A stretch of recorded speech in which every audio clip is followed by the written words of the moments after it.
Hello दोस्तों, नमस्कार। इतिहास विषय से संबंधित जीआईसी प्रवक्ता परीक्षा 2015 को हम सॉल्व कर रहे थे, तो वहाँ पे हमारे 80 क्वेश्चन कंप्लीट हो गए थे। तो आज हम 81 से स्टार्ट करेंगे। उससे पहले प्लीज़ आप लोग वीडियो को लाइक कीजिए, शेयर कीजिए, सब्सक्राइब कीजिए। तो चलिए स्टार्ट करते हैं। आज का पहला क्वेश्चन है हमारा, दारा सिकों किस सूफी संप्रदाय से संबंधित था? तो दारा सिकों का संबंध जो है कादरी सूफी संप्रदाय से था। यानी ए इसका राइट आंसर हो जाएगा। आप देख सकते हैं कादरी संप्रदाय की स्थापना बगदाद में शेख अब्दुल कादिर जिलानी ने किया था और भारत में इसका प्रचार शाह नियामत उल्लाह ने 15वीं शताब्दी में किया और शेख मीर मोहम्मद मियां मीर की मृत्यु के बाद इनके उत्तराधिकारी मुल्ला शाह बख्शी का दारा सिकों शिष्य बन गया था और इस सिलसिले के प्रमुख सूफी थे। दारा सिकों उन्हीं का शिष्य था और दारा सिकों अपने पिता शाहजहां के साथ लाहौर में शेख मीर मोहम्मद से मिलने गया था। अगला क्वेश्चन है हमारा, निम्नलिखित में से कौन सा गलत है? यहाँ पे रॉन्ग पूछा गया है। तो देख सकते हैं प्लासी का युद्ध आपको पता है 1757 1757 में हुआ था और बक्सर के युद्ध की बात करेंगे तो 1764 में हुआ था और क्लाइव की जो द्वितीय गवर्नरशिप की जो काल था, टाइम पीरियड था, वो था मई 1765 से फरवरी से 1767 के बीच। तो ए बी सी यहाँ पे राइट है। यानी इलाहाबाद की संधि जो हुई थी वो 1662 लिखा हुआ है, ठीक है, वो 1665 में हुई थी, इसीलिए डी यहाँ पे रॉन्ग हो जाएगा। यानी आप देख सकते हैं 1764 में बक्सर के युद्ध में अवध के नवाब शुजाउद्दौला मीर कासिम और शाह आलम द्वितीय की संयुक्त सेना को हराया था और अंग्रेजों की ओर से क्लाइव ने अगस्त 1765 में इलाहाबाद में नवाब शुजाउद्दौला को पराजित कर मुगल सम्राट शाह आलम द्वितीय से इलाहाबाद की संधि की थी। अगला क्वेश्चन है हमारा, निम्नलिखित में से कौन बंगाल का प्रथम गवर्नर जनरल था? तो बंगाल का जो प्रथम गवर्नर जनरल था वो था आपका वॉरेन हेस्टिंग। ए इसका राइट आंसर हो जाएगा। आप देख सकते हैं रेगुलेटिंग एक्ट के अनुसार वॉरेन हेस्टिंग्स बंगाल का प्रथम गवर्नर जनरल था। रेगुलेटिंग एक्ट 1773 के अनुसार मद्रास और बम्बई प्रेसिडेंसियों को कलकत्ता प्रेसिडेंसी के अधीन कर दिया गया, जिसका प्रमुख गवर्नर जनरल होता था। अगला क्वेश्चन है हमारा, किस गवर्नर जनरल ने भारत में स्थायी भू राजस्व व्यवस्था स्थापित की थी? तो स्थायी भू राजस्व व्यवस्था जो स्थापित की थी वो की थी लॉर्ड कॉर्नवालिस के द्वारा। ए इसका राइट आंसर हो जाएगा। आप देख सकते हैं स्थायी बंदोबस्त के अंतर्गत ब्रिटिश भारत का 19% क्षेत्र जो है आता था। इसे बंगाल, बिहार, उड़ीसा एवं उत्तर प्रदेश के वाराणसी एवं गाजीपुर तथा उत्तरी कर्नाटक के क्षेत्रों में लागू किया गया था और सूर्यास्त कानून के तहत जमींदार को पूर्व निर्धारित तिथि के अनुसार सूर्यास्त तक सरकार को लगान देना पड़ता था। नहीं देने पर उनकी जमींदारी नीलाम कर दी जाती थी और यह व्यवस्था लॉर्ड कॉर्नवालिस ने 1793 में ईस्वी में स्थापित की थी। अगला क्वेश्चन हमारा, रैयतवाड़ी प्रथा कहाँ प्रारंभ की गई थी? तो रैयतवाड़ी जो प्रथा प्रारंभ की गई थी वो मद्रास में की गई थी। यानी सी इसका राइट आंसर हो जाएगा। आप देख सकते हैं अंग्रेजों द्वारा भारत में भू राजस्व वसूली हेतु लागू की गई रैयतवाड़ी व्यवस्था के जन्मदाता थॉमस मुनरो एवं कर्नल रीड को माना जाता है। मोस्ट इंपोर्टेंट क्वेश्चन है, आप इसे नोट डाउन कर सकते हैं, बहुत बार पूछा गया है। ठीक है, रैयतवाड़ी व्यवस्था, इसके जन्मदाता कौन हो जाएंगे? थॉमस मुनरो या कर्नल रीड। और 1792 ईस्वी में कर्नल रीड के प्रयासों से रैयतवाड़ी व्यवस्था को सर्वप्रथम तमिलनाडु के बारामहल जिले में लागू किया गया था और पहली बार लागू कहाँ किया गया था ये भी पूछा गया है। ये बारामहल ऑप्शन में आपको मिल जाएगा, तमिलनाडु नहीं मिलेगा। और इसी व्यवस्था के अंतर्गत ब्रिटिश भारत के 51% भूमि का क्षेत्र आता है। यहाँ पे मोस्ट इंपोर्टेंट है ये, ठीक है। रैयतवाड़ी व्यवस्था की बात करें, महालवाड़ी व्यवस्था की बात करें, जो तीनों व्यवस्थाएं थी, ठीक है, इनका परसेंट पूछा गया है। एक में 51% है, एक में 21% और दूसरे में तीसरे में 29% है। यानी स्थायी बंदोबस्त, रैयतवाड़ी बंदोबस्त और महलवाड़ी बंदोबस्त। यहाँ पे 51% इसका क्षेत्र आता है और यह व्यवस्था मद्रास, बम्बई, पूर्वी बंगाल, असम और कुर्ग में लागू थी तथा सरकार एवं किसान के मध्य कोई बिचौलिया वर्ग नहीं था। इसमें किसानों को उपज का 1/2 भाग राजस्व देना होता था। अगला है हमारा सिराज उद्दौला के कलकत्ता पर आक्रमण 16 जून 1756 के समय वहां का गवर्नर कौन था? तो सिराज उद्दौला के कलकत्ता आक्रमण पर, ठीक है, 16 जून 1756 के समय वहां का जो गवर्नर था वो था आपका ड्रेक। ए इसका राइट आंसर हो जाएगा। आप इसमें देख सकते हैं 16 जून 1756 को सिराजुद्दौला ने कलकत्ता पर आक्रमण करके उसे अंग्रेजों से मुक्त करा लिया।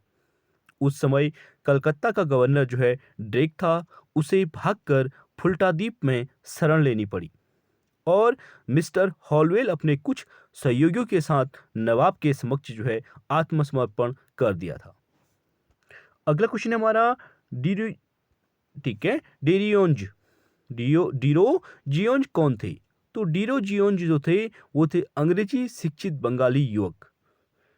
यहाँ पे जो है हेनरी विवियन डेरिजियो होना चाहिए था, ठीक है, थोड़ा सा मिसप्रिंट हुआ है। आप देख सकते हैं इसका राइट एक्सप्लेनेशन, यानी यंग बंगाल आंदोलन की शुरुआत 1828 ईस्वी में हेनरी विवियन डेरिजियो द्वारा की गई थी। कब की गई थी? 1828 में। और 1809 ईस्वी में जन्मे डेरिजियो 1826 में कलकत्ता एक घड़ी विक्रेता के रूप में आए थे। उन्होंने कलकत्ता के हिंदू कॉलेज में इतिहास के शिक्षक के रूप में कार्य किया था और अत्यधिक उन्नति और समाज सुधार के लिए डेरिजियोंज, ठीक है, ने society for the acquisition of general knowledge जैसे संगठनों की स्थापना की थी। इंपोर्टेंट क्वेश्चन है, पूछा गया है। अगला हमारा लॉर्ड डलहौजी ने किस एक्ट के द्वारा विधवा पुनर्विवाह को वैध घोषित किया था? तो लॉर्ड डलहौजी, आपको पता है, उसने जो विधवा पुनर्विवाह को वैध घोषित किया था वो किया था 1855 में। डी इसका राइट आंसर हो जाएगा, यानी 1855 ईस्वी में ईश्वर चंद्र विद्यासागर ने विधवा पुनर्विवाह के पक्ष में आवाज खड़ी की और सरकार से इसके लिए एक कानून बनाने की मांग की थी। सरकार ने 1856 ईस्वी में विधवा पुनर्विवाह को वैध घोषित किया गया और 7 दिसंबर 1856 ईस्वी को भारत में पहला कानूनी विधवा विवाह कलकत्ता में संपन्न हुआ था। अगला क्वेश्चन हमारा, राजा राम मोहन रॉय की मृत्यु के बाद ब्रह्म समाज का नेतृत्व किसने किया? तो राजा राम मोहन रॉय की मृत्यु के बाद जो ब्रह्म समाज का नेतृत्व संभाला था वो संभाला था द्वारकानाथ टैगोर के द्वारा। ए इसका राइट आंसर हो जाएगा, यानी आप देख सकते हैं ब्रह्म समाज की स्थापना राजा राम मोहन रॉय ने 1828 ईस्वी में की थी।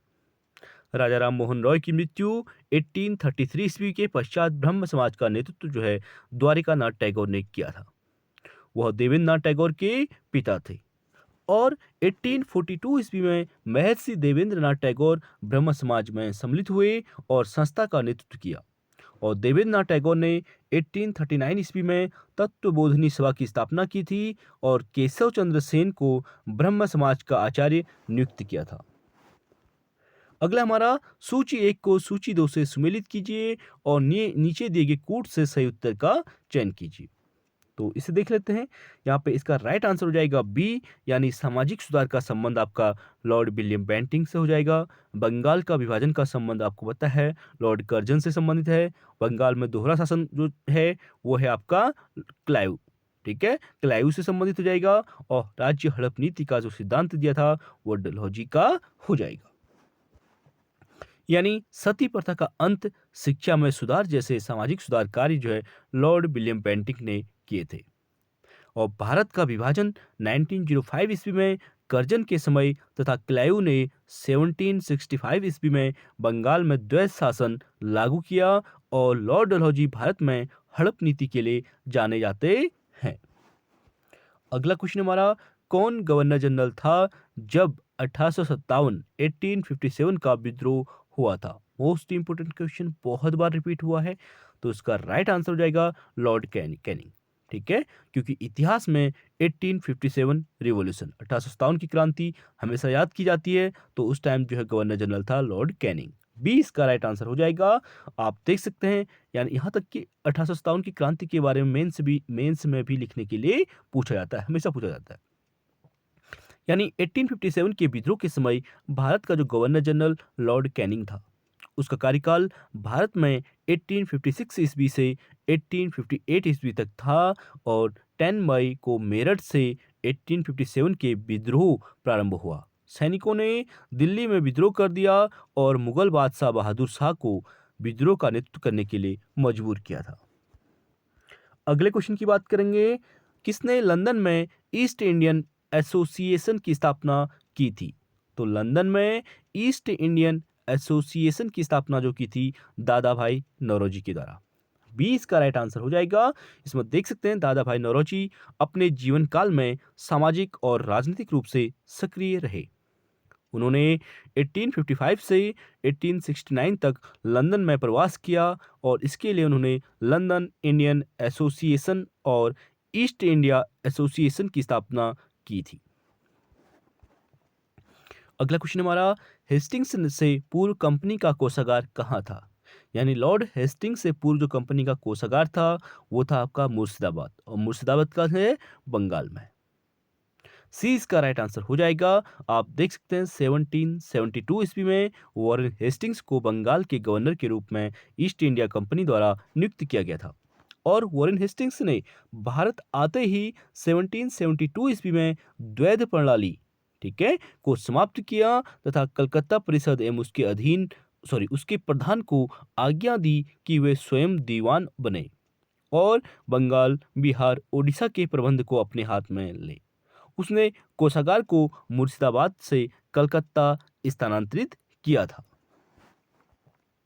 अगला क्वेश्चन हमारा, किस एक भारतीय नेता ने यह स्पष्ट माना कि भारतीय राष्ट्रीय कांग्रेस इसलिए बनी है कि वह अंग्रेजी राज की रक्षा हेतु अभय कपाट के रूप में कार्य कर सके? तो वो कहा था लाला लाजपत राय के द्वारा। ए इसका राइट आंसर हो जाएगा। यानी देख सकते हैं आप लोग, कांग्रेस नेतृत्व की आवेदन निवेदन नीति की असफलता ने देश के अंदर और खुद कांग्रेस के अंदर असंतोष पैदा कर दिया और लाला लाजपत राय का मानना था कि भारतीय राष्ट्रीय कांग्रेस इसलिए बनी है कि वह अंग्रेजी राज की रक्षा हेतु अभय कपाट के रूप में कार्य कर सके। तो नेक्स्ट क्वेश्चन की बात करेंगे, बाल गंगाधर तिलक द्वारा राष्ट्रीयता को बढ़ावा देने हेतु अखबार निकाला जाता था, ठीक है, तो वो कौन सा अखबार था? वो था आपका केसरी। मोस्ट इंपोर्टेंट बुक है, ठीक है, बहुत बार पूछा गया है। तो तिलक के द्वारा जो राष्ट्रीयता को बढ़ावा देने के लिए अखबार निकाला गया था वो था आपका केसरी। केसरी और मराठा निकला था, लेकिन केसरी ज्यादा पूछा जाता है। आप देख सकते हैं तिलक प्रथम राष्ट्रवादी नेता थे जिन्होंने जनता से निकट संबंध स्थापित करने का प्रयत्न किया। उन्होंने शिवाजी उत्सव और गणपति त्योहार आरंभ किए थे। मोस्ट इंपोर्टेंट ये भी पूछा गया है कि शिवाजी उत्सव और गणपति जो त्योहार है वो किसके द्वारा आरंभ किए गए थे? तो किसके द्वारा? बाल गंगाधर तिलक के द्वारा, ताकि जनता में राष्ट्र सेवा की भावना जागे। और उन्होंने अपने विचारों के प्रसार के लिए 2 समाचार पत्र अंग्रेजी में, ठीक है, अंग्रेजी में मराठा और मराठी में केसरी आरंभ किए गए थे। तो क्वेश्चन यहाँ से भी घुमा के पूछा गया है कि केसरी किस भाषा में छपता था? तो मराठी भाषा में छपता था और जो आपका मराठा है वो अंग्रेजी भाषा में छपता था। अगला क्वेश्चन हमारा, 1857 में अवध का चीफ कमिश्नर कौन था? तो भाई 1857 में जो अवध का चीफ कमिश्नर था वो था आपका जेम्स आउट्रम। ए इसका राइट आंसर हो जाएगा। यानी 1848 ईस्वी में कर्नल विलियम हेनरी स्लीमैन को लखनऊ में रेजिडेंट के रूप में भेजा गया था। स्लीमैन ने कुशासन के विस्तृत विवरण भेजे, परंतु स्लीमैन विलय के पक्ष में नहीं था। वह चाहता था कि प्रशासन का अधिक से अधिक कार्य अंग्रेजों द्वारा ही चलाया जाए और 1854 में स्लीमैन के स्थान पर जेम्स आउट्रम आया और उसके रिपोर्ट के आधार पर अवध का विलय जो है अंग्रेजी साम्राज्य में किया गया था। इसीलिए यहाँ पे जेम्स आउट्रम इंपोर्टेंट हो जाते हैं क्योंकि उनके ही इशारों पे उसका विलय किया गया था। अगला है हमारा, रामकृष्ण मिशन कब स्थापित हुआ था? तो रामकृष्ण मिशन स्थापित हुआ था आपका 1897 में।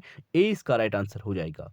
आप देख सकते हैं 1897 ईस्वी में स्वामी विवेकानंद ने रामकृष्ण मिशन की स्थापना की और 1899 ईस्वी में अपने प्राचीन मठ को वेल्लोर यानी कलकत्ता में स्थापित किया और 1899 ईस्वी में अमेरिका और संपूर्ण यूरोप का भ्रमण किया तथा विभिन्न स्थानों पर वेदांत सभाओं की स्थापना की और 1902 ईस्वी में 39 वर्ष की आयु में उनकी मृत्यु भारत में ही होती है। अगला है हमारा सन्यासी विद्रोह किस काल का है? मोस्ट इंपोर्टेंट, बहुत बार पूछा गया है, टाइम पीरियड भी इसका। तो सन्यासी विद्रोह का जो टाइम पीरियड है, काल है, वो है आपका 1763 से 1800 के बीच। काफी लंबा टाइम पीरियड चला, तो इसको आप याद कर सकते हैं। यानी बंगाल में अंग्रेज राज्य के स्थापित होने से जमींदार, कृषक तथा शिल्पी जो है सभी नष्ट हो गए थे, और तीर्थ स्थानों पर आने जाने पर लगे प्रतिबंधों से सन्यासी लोग बहुत क्षुब्ध हुए और उन्होंने विद्रोह किया, जो 1763 से 1800 ईस्वी तक चला, और इसका उल्लेख आनंद मठ में भी किया गया है, और इस पुस्तक को बंकिम चंद्र चटर्जी के द्वारा लिखा गया था। मोस्ट इंपोर्टेंट बुक है आनंद मठ, बंकिम चंद्र चटर्जी से लिखा था। उसमें सन्यासी विद्रोह से संबंधित वर्णन किया गया है। अगला क्वेश्चन है हमारा 1857 ईस्वी में सक्रिय हुए मंगल पांडे किस नेटिव इन्फेंट्री के थे? ये क्वेश्चन बहुत बार रिपीटेड क्वेश्चन है, पूछा गया है। तो मंगल पांडे जो थे, नेटिव इन्फेंट्री का मतलब कौन सी बटालियन से संबंधित थे? तो वो थे, ए इसका राइट आंसर हो जाएगा 34th, यानी 34वें। ठीक है, आप देख सकते हैं 29 मार्च 1857 को बैरकपुर में सैनिकों ने चर्बी वाले कारतूसों को प्रयोग करने से मना कर दिया, और 34वीं एनआई रेजिमेंट के एक सैनिक मंगल पांडे ने अपने एडजुटेंट पर आक्रमण करके उसकी हत्या कर दी। बाद में 34th यानी 34वीं रेजिमेंट को भंग कर दिया गया था। अगला क्वेश्चन हमारा, किसने उदारवादी नेताओं की नीतियों को राजनीतिक भिक्षावृत्ति की संज्ञा दी थी? Most important question, note down कर सकते हैं, बहुत बार रिपीटेड क्वेश्चन है। तो राजनीतिक भिक्षावृत्ति की जो संज्ञा दी थी, ठीक है, उदारवादी नेताओं की नीतियों को, वो थे आपके बाल गंगाधर तिलक, उग्रवादी नेता। डी इसका राइट आंसर हो जाएगा। आप देख सकते हैं बाल गंगाधर तिलक ने उदारवादी नेताओं की नीतियों को राजनीतिक भिक्षावृत्ति की संज्ञा दी थी। अर्थात वे जो है उदार नीतियों पर भरोसा नहीं करते थे, वो क्विक डिसीजन की मांग करते थे, ठीक है, अटैक करने की बात करते थे। तो तिलक गरम दल के नेता थे, इसी कारण अंग्रेजों की नीतियों की आलोचना करते थे, जिसके कारण उन्हें जेल भी जाना पड़ा था। उन्हें लोग भारत का बेताज बादशाह कहते थे। मोस्ट इंपोर्टेंट, बहुत बार ये भी पूछा गया है कि भारत का बेताज बादशाह किसे कहा जाता है? तो किसे? बाल गंगाधर तिलक। और उन्होंने अखाड़े, लाठी क्लब तथा गो हत्या विरोधी सभाएं भी स्थापित की थी। अगला है हमारा, निम्नलिखित को कालक्रम में लगाइए और नीचे दिए गए कूट से सही उत्तर का चयन कीजिए। तो क्रम में लगाने की पूछा भाई, आपको डेट देखनी है, तो इसका बी राइट आंसर हो जाएगा। यानी सबसे पहले स्वदेशी आंदोलन हुआ था, और कब हुआ था? 1905 में।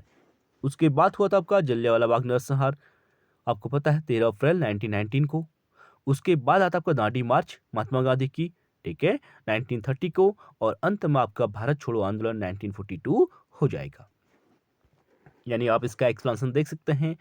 स्वदेशी आंदोलन का जो प्रारंभ हुआ था, वो हुआ था 1905 ईस्वी में बंगाल विभाजन के विरोध में किया गया था, और 13 अप्रैल 1919 ईस्वी को अमृतसर का जलियांवाला बाग नरसंहार हुआ था, और दांडी मार्च 12 मार्च 1930 को गांधी जी के नेतृत्व में हुआ था, और 9 अगस्त 1942 ईस्वी को मुंबई के ग्वालिया मैदान से भारत छोड़ो आंदोलन प्रारंभ हुआ था, और इसी आंदोलन में गांधी जी ने करो या मरो, डू एंड डाई का नारा दिया था।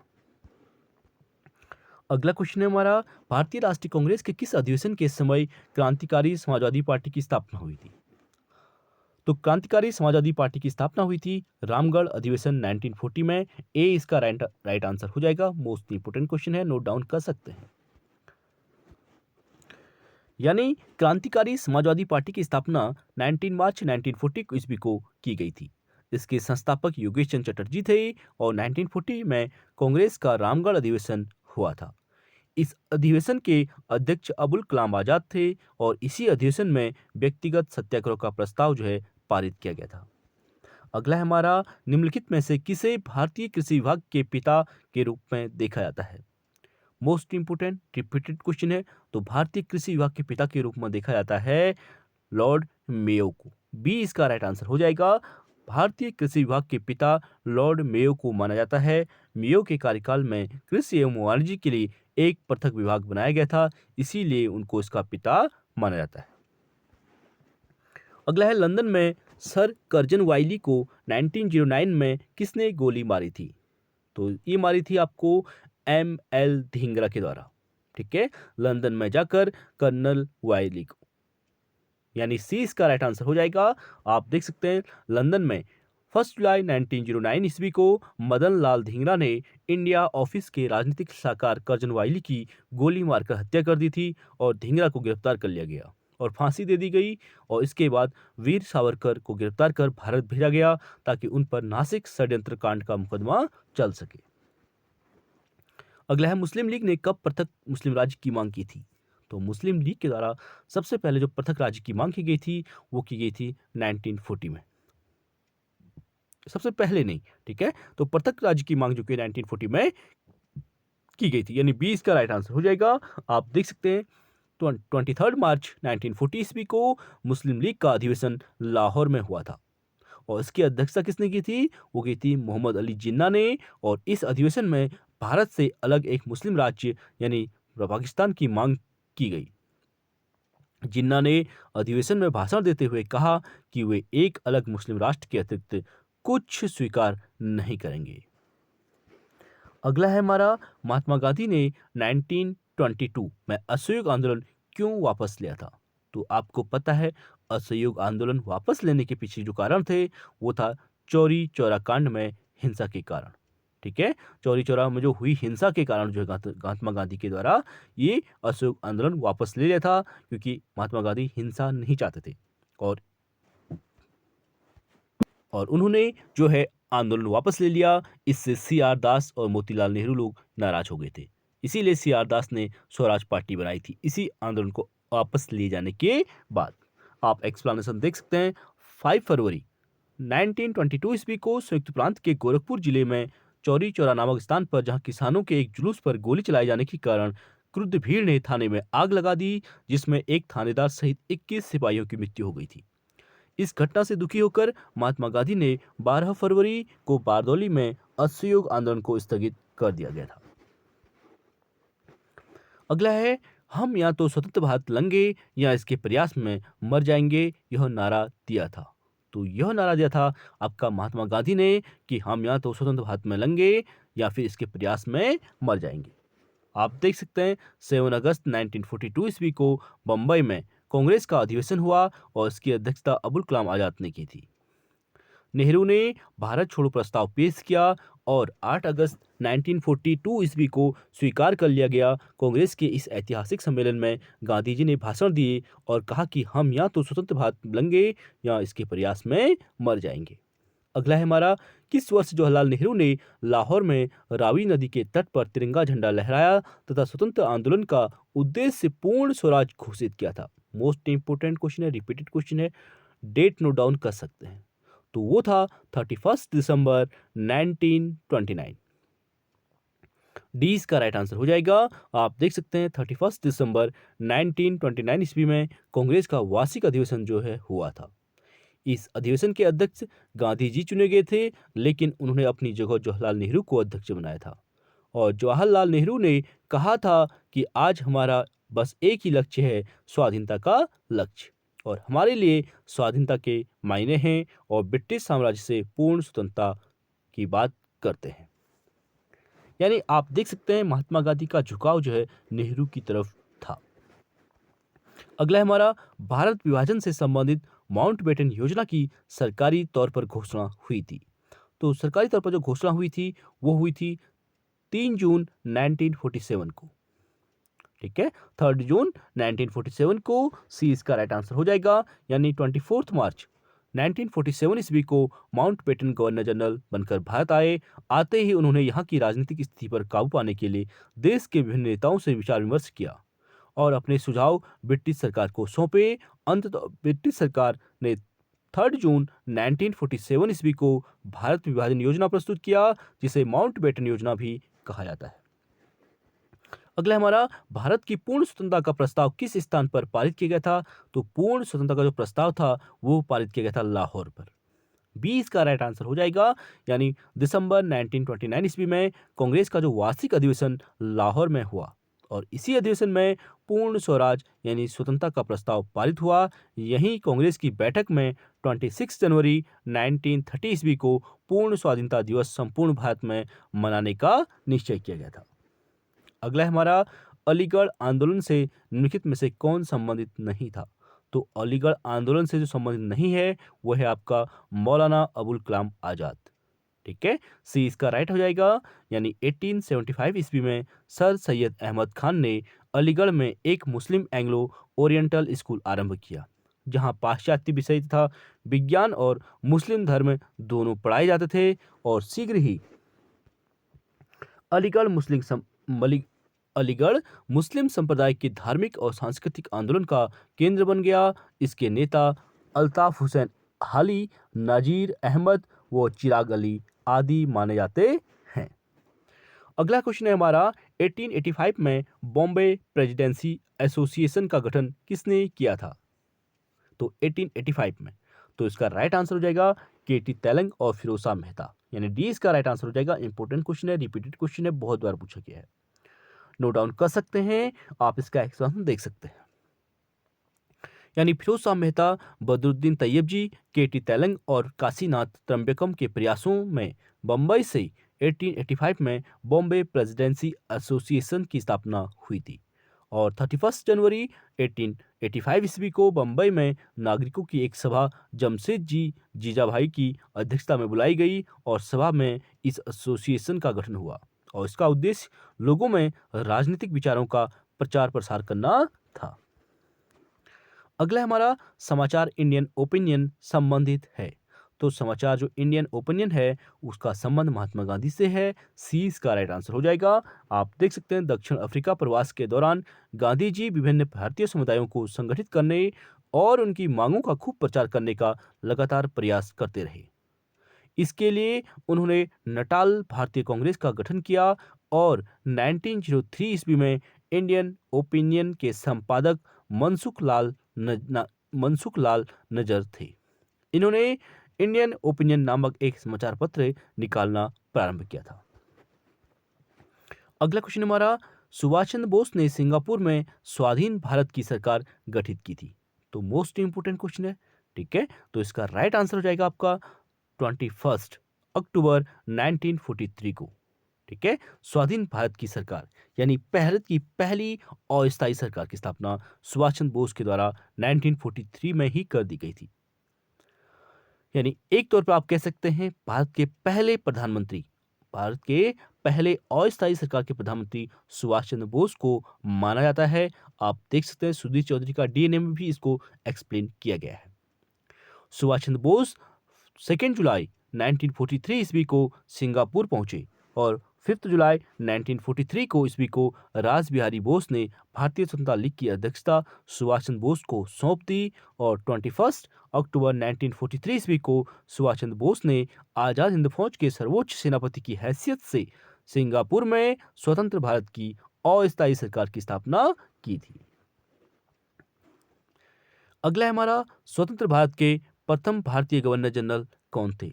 तो स्वतंत्र भारत के प्रथम भारतीय गवर्नर जनरल की बात कर रहा है, ठीक है। तो स्वतंत्र भारत के प्रथम गवर्नर जनरल पूछा जाता तो यहाँ पर राइट आंसर हो जाए आपका माउंटबेटन। लेकिन स्वतंत्र भारत के प्रथम भारतीय गवर्नर जनरल पूछा गया है तो राइट आंसर होगा सी राजगोपालाचारी, डी इसका राइट आंसर हो जाएगा।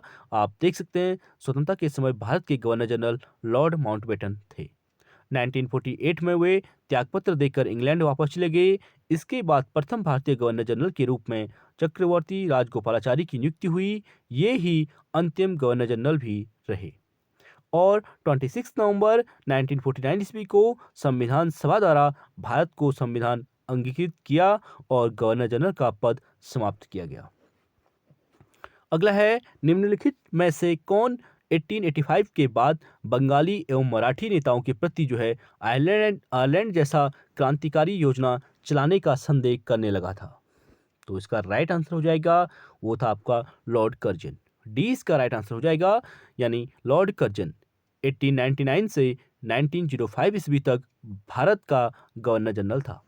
उसके समय भारत में क्रांतिकारी गतिविधियां अधिक बढ़ गई थी और महाराष्ट्र में पुणे की घटना तथा बंगाल में हो रहे आंदोलन के मद्देनजर करजन को संदेह होने लगा था कि बंगाली और मराठी नेता आयरलैंड जैसी क्रांतिकारी गतिविधि चला रहे हैं। अगला क्वेश्चन है हमारा, किस अधिनियम के अनुसार बर्मा को भारत से पृथक कर दिया गया था? तो बर्मा से भारत को जो पृथक किया गया था वो किया गया था अधिनियम 1935 के द्वारा। डी इसका राइट आंसर हो जाएगा। आप देख सकते हैं भारत शासन अधिनियम 1935 के तहत बर्मा को भारत से अलग कर दिया गया और प्रांतों में द्वैध शासन समाप्त करके केंद्र में द्वैध शासन लागू किया गया और भारत में एक संघीय न्यायालय की स्थापना की गई थी। सिंध और उड़ीसा दो नए प्रांतों का गठन किया गया था। अगला है हमारा, निरालंब सरस्वती यानी सरस्वती अब निराश्रय हो गई पर एक कवि की शोकाभिव्यक्ति किसकी मृत्यु पर की गई थी? तो वो की गई थी भोज परमार की। ठीक है, 20 का राइट आंसर हो जाएगा। यानी मालवा के परमार शासक भोज की मृत्यु के बाद एक कवि ने कहा था कि उसकी मृत्यु से विद्या और विद्वान दोनों ही निराश्रित हो गए हैं। भोज ने धारा में सरस्वती मंदिर का निर्माण कराया तथा अनेक ग्रंथों की रचना की थी, जो इस प्रकार है: युक्ति कल्पतरु, श्रृंगार प्रकाश, श्रृंगार मंजरी, सरस्वती कंठाभरण, सम्रांगण, सूत्रधार इत्यादि पुस्तकें लिखी गई थी और साथ ही भोज ने कविराज की उपाधि भी धारण की थी। अगला क्वेश्चन हमारा, मजरू लॉ जहाब का लेखक कौन था? मोस्ट इंपोर्टेंट क्वेश्चन है। मजरू लॉ जहाब का जो लेखक था वो था अल मसूदी। ए इसका राइट आंसर हो जाएगा। आप देख सकते हैं मजरू लॉ जहाब का लेखक अल मसूदी है। अल मसूदी एक प्रमुख अरब भूगोलवेत्ता थे। इनका जन्म बगदाद में 9वीं शताब्दी के अंतिम दशक में हुआ था। इसने प्रतिहार राज्य का दौरा किया था। इसने अपनी पुस्तक महजुल जहाब मजरू लॉ जहाब में अपने यात्रा वृत्तांत और भौगोलिक टिप्पणियों का संकलन प्रस्तुत किया था। अगला क्वेश्चन हमारा, तत्वबोधिनी पत्रिका ने किसकी विचारधारा का प्रचार किया था? तो तत्वबोधिनी जो पत्रिका थी उसने जो विचारधारा का प्रचार किया था वो क्या था? ब्रह्म समाज का। ये इसका राइट आंसर हो जाएगा। यानी देवेंद्रनाथ टैगोर 1817 से 1905 के नेतृत्व में ब्रह्म समाज की गतिविधियां जारी रही। ब्रह्म समाज में शामिल होने से पहले देवेंद्रनाथ ने कलकत्ता में जोरासांकी में तत्वरंजनी सभा की स्थापना की थी और कालांतर में तत्वबोधिनी सभा स्थापित करके तत्वबोधिनी पत्रिका का संपादन करने लगे, जिसमें ब्रह्म समाज के विचार होते थे। तो चलिए फ्रेंड्स, आज के लिए इतना ही। आई होप वीडियो पसंद आई होगी। प्लीज वीडियो को लाइक शेयर और सब्सक्राइब जरूर करें। बाकी नेक्स्ट क्लास में करेंगे। नेक्स्ट क्लास में हम जीआईसी प्रवक्ता परीक्षा 2012 को सॉल्व करेंगे। तो चलिए आज के लिए इतना ही। Thank you so much.